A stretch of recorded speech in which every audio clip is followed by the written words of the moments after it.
मशकी set 1.1 सवाल number 2 दिए हुए अददी खत को देखकर पूछे गए सवालों के जवाब लिखिए। अददी खत दिया हुआ है सिफर के दाएं जानिब मस्बत अदाद और बाएं जानिब मनफी अदाद और ऊपर जो नुकात दिए गए हैं। सवाल पहला ये पूछा गया, सवाल नंबर 2 का ज़िमनी सवाल है कि नुक्ता बी किस नातिक अदद को जाहिर करता है। नुक्ता बी किस नातिक अदद को जाहिर करता है। तो सबसे पहले हम ये देखेंगे हर इकाई फासला, ये मनफी की जानिब है, हर इकाई फासला कितने मसावी नुकात के बाद आ रहा है। एक देखो, 0 के बाद 1 2 3 4, देखिए इधर 1 2 3 4, यानी बटे में 4 आएगा, ये बात तो तय है। लेकिन नुक्ता बी कौन सा अदद रहेगा, तो फिर देखेंगे कि बटे में तो 4 रहेगा, ये लिख लीजिए। नुक्ता बी किसको जाहिर कर रहा है, बटे में क्या रहेगा, 4 रहेगा। और ये जो है अब सिफर से गिनेंगे, 1 2 3 4 5 6 7 8 9 10, क्या आ रहा है 10।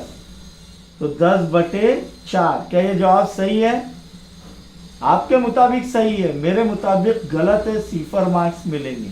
क्यों? क्योंकि नुक्ता बी 0 के कौन से जानिब है, उल्टे जानिब, बाएं जानिब, और बाएं जानिब कौन सा अदद रहता है, मनफी, इसीलिए मनफी की अलामत लगाना जरूरी है। नफी 10/4। तो नुक्ता बी किस नातिक अदद को जाहिर करता है, तो ये मुकम्मल तौर पर लिखना है, नुक्ता बी नफी 10/4 अदद को जाहिर करता है। अब यहां पर देखेंगे 1 सही 3/4, माफ कीजिए 1 सही 3/4, ये कैसा पढ़ेंगे इसको, 1 सही 3/4। अब इसे हल कैसे करेंगे, सबसे पहले तो ये है 1 सही 3/4। तो इसको हल करने का तरीका ये है कि नसब नुमा वैसी के वैसी रहेगा, लेकिन शुमार कुनिंदा क्या हो जाएगा, 1 ज़र नसब नुमा जमा शुमार कुनिंदा, 1 ज़र नसब नुमा यानी 1 ज़र्ब 4 जमा 3, ये आ जाएगा शुमार कुनिंदा। तो 4 1 ज़र्ब 4 4 4 जमा 3 7 7/4, क्या हो गया 1 सही 3/4, क्या हो गया 7/4। अब 7/4 किस नुक्ते से जाहिर किया गया है, तो 7/4 लेना है, यार 4 नुकात तो है और ये मस्बत अदद है, तो कितने इस पर ढूंढना है, सिफर के कौन से जानिब, दाएं जानिब, सीधे हाथ के जानिब, राइट हैंड साइड। तो कितने ढूंढेंगे, शुमार कुन नसब नुमा में तो 4 बराबर है, 4 नुकात पर एक इकाई है। अब शुमार कुनिंदा में देखेंगे 7 है, 1 2 3 4 5 6 7, कौन से नुक्ते को जाहिर कर रहा है, तो 1 सही 3/4 नुक्ता सी को जाहिर, नुक्ता सी से जाहिर किया गया है। समझ में आया? 1 सही 3/4 कैसे लिए। अब नुक्ता डी से नातिक अदद 5/2 को जाहिर किया गया है। नुक्ता डी क्या बोल रहा है, 5/2, ये इसका नुक्ता डी का मौद्दिक 5/2 है, ऐसा ये बता रहा है, ये बयान सही है या गलत। अब आपके मुताबिक आप सीधा सीधा बोलेंगे कि सर ये बयान गलत है, क्यों? क्योंकि नसब नुमा में 2 है और ये हर इकाई जो है 4 नुकात के बाद है। देखिए 1 2 3 4, 1 2 3 4, इधर भी 1 2 3 4, तो यहाँ पर नसब नुमा में 2, लेकिन मेरे मुताबिक ये बयान सही है, ये बयान सही है। अब क्यों सही है, तो यहां पर देखो बच्चों, प्यारे तुलबा तालिबात के 5/2 ये मुख्तसर तरीन सूरत है। अब यहाँ पर क्या है, कितने नुकात पर है, 1 इकाई, 4 मसावी फासलों के बाद 1 इकाई है, यानी 1 इकाई के कितने मसावी फासले किए गए हैं, 4। तो यहाँ पर 2 के पाड़े में 4 कब आएगा, कितने नंबर पर, 2 नंबर पर, 2 दूनी 4, ये नसब नुमा में। तो शुमार कुनिंदा में भी 2 से ज़र्ब करेंगे नसब नुमा को, जिससे कर रहे 5 दूनी 10, 10/2 दूनी 4।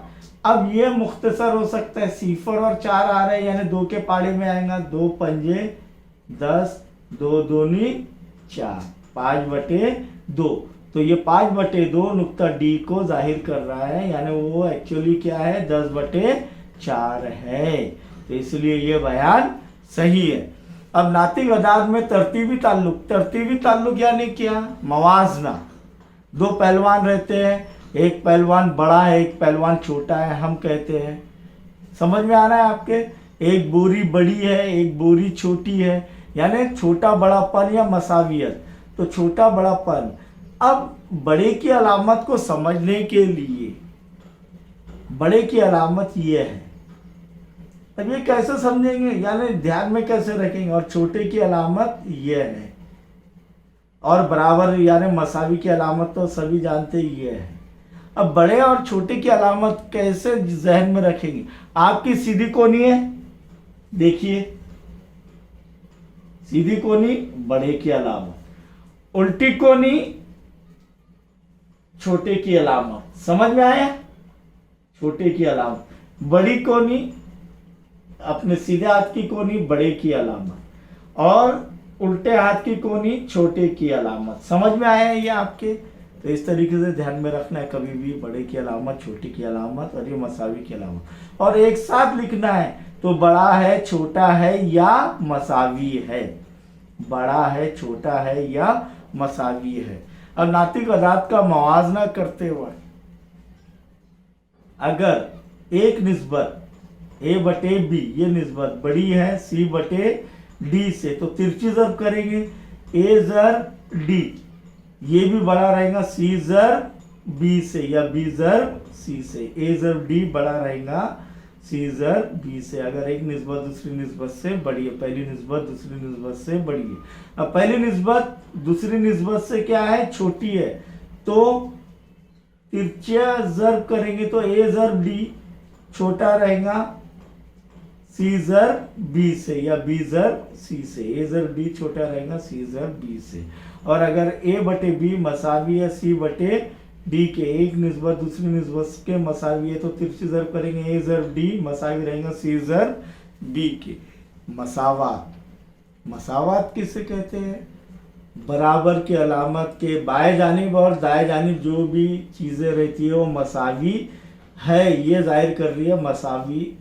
और इन्हें जो है तरफैन कहते हैं, क्या कहते हैं, मसावी अलामत के तरफैन या मसावात के तरफैन, दाएं जानिब और बाएं जानिब। और हमने देखे बाएं जानिब को लेफ्ट हैंड साइड शॉर्टकट में LHS बोलते हैं, और दाएं जानिब को राइट हैंड साइड RHS कहते हैं। तो ये तरफैन है मसावात के।